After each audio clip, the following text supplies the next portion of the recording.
Ayan, may katapat na pala itong si Atty. Claire Castro sa katauhan ni Atty.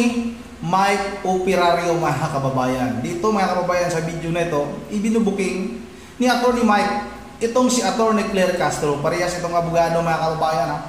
Pero sa tingin ko, parang wala pa sa kalingkingan itong si Atty. Claire Castro.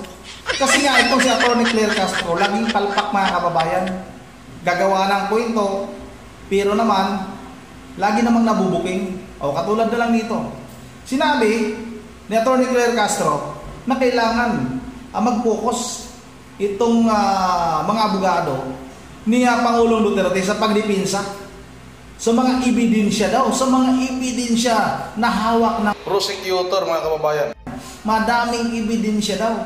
Pero nga, mga kababayan, kung matatandaan ninyo, itong si DOJ Secretary Boyeng Remulla, inamin na mismo sa harap ng taga-mainstream media at taga-social media na walang hawak na ebidensya yung Department of Justice, mga kababayan. Yung prosecutor walang ebidensya. Kaya wala sila daw nakukuha ebidensya. Dahil ayon nga kay Boyeng Remulla, baka itinapon, sinunog, o hindi talaga ipinahil yung mga kaso na yan. Dahil nga daw takot sila nung kapanahonan ni Pangulong Duterte. Pero itong siya, Claire Castro, mga kababayan, pinagpipilitan niya, parang pinaparating niya sa ating mga kababayan, hindi matibay yung mga ebidensya na hawak namin. Hawak ng prosecutor. Kailangan depensahan nila ito. Dahil talagang pag nakita yung mga ebidensya na ito ng ICC, ay talagang mapaparusahan si Pangulong Duterte. Taliwas, mga kababayan, sa sinasabi ni DOJ Secretary Boyeng Remulla. Ibig sabihin, itong mga ito ay parehas itong mga nagsisinungaling. Puro ito sinungaling. Kaya itong isang abogado na talagang napakagaling pala nito, mga kababayan. Bago ko lang din ito napanood, ngayon idol ko na ito. Itong si Atty. Mike Operario, mga kababayan, talagang ibinubuking. Itong si Atty. Claire Castro, tagapagsalita.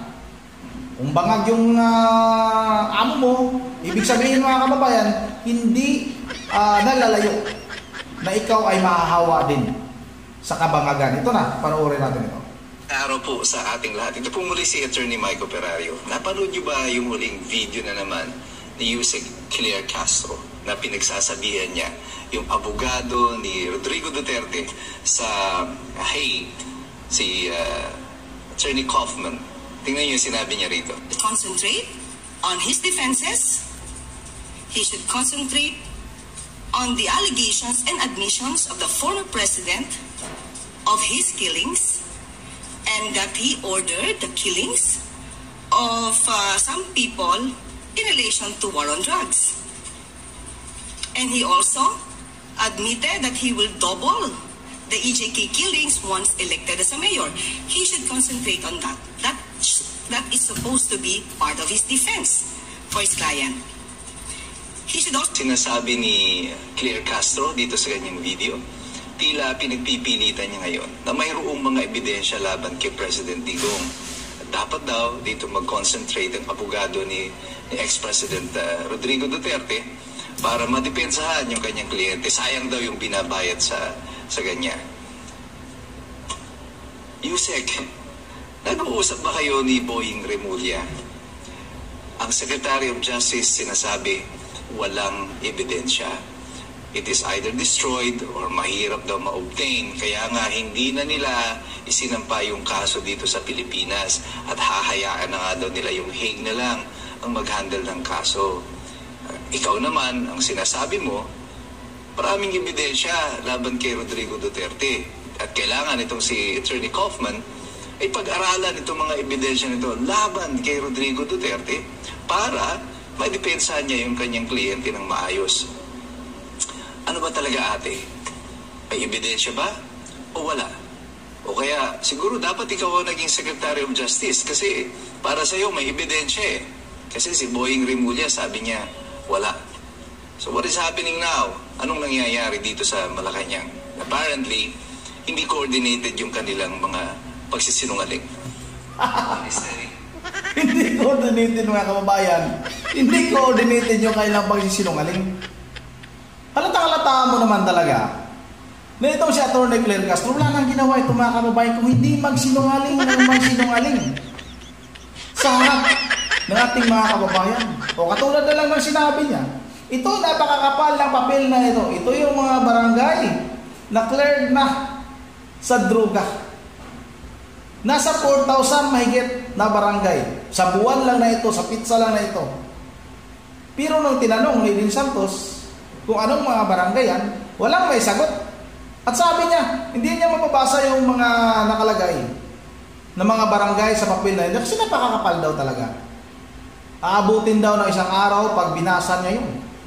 Pero nga pala mga kababayan, nung nakuha ni Edwin Santos, yung record mga kababayan, yung kalahati ay puro blanco. At ano ang paliwanag ni Atty. Claire Castro? Nagsisinungaling na naman. Hindi ko naman kasi pwede hindi ibigay lahat. Kahit blanco yan. Kasi baka sabihin na naman, ini-edit ko na naman. Anak ng pating ka, Atty. Claire Castro. Kasinungalingan mo. Dagdagan mo pa talaga ng kasinungalingan. Ano ba ang palagay mo sa taong bayan?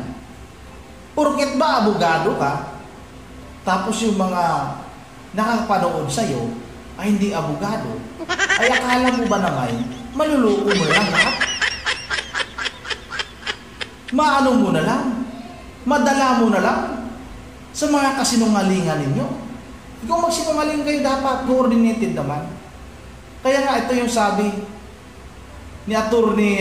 Mike Operario na dapat magkasundo naman kayo. Dapat may pag-uusap muna kayo bago kayo magsinungaling.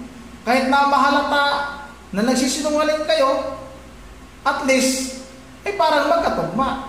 Hindi katulad ni DOJ Secretary. Sabi ni DOJ Secretary Boyeng, walang ebidensya kasi nga mahirapan maghanap ng ebidensya noon dahil nga natatakot yung mga tao na mag-file ng kaso, pati mga kapulisan ay hindi pwedeng mag-ano ng record mga kababayan, mag-imbak ng record, o baka yung mga record ay talagang sa tawag nito, yung sinadyang tanggalin doon kaya walang makikitang record, walang ebidensya. Pero itong si Atty. Claire Castro, kailangan dipinsahan mo, Atty. Cookman, yung kliyente, para naman hindi masayang yung napakamahal na bayad para sa iyo. Dahil maraming ebidensya sa mong mata.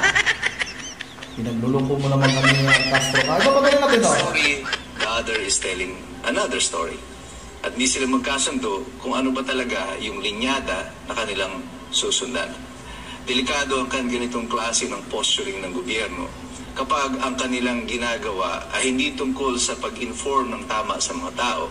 It's all about gimmick, it's all about disinformation, it's all about damage control, at saka yung pagpuportray ng kung ano-anong mga storya para lang masundan yung kanilang narrative na nais nilang ibenta sa atin.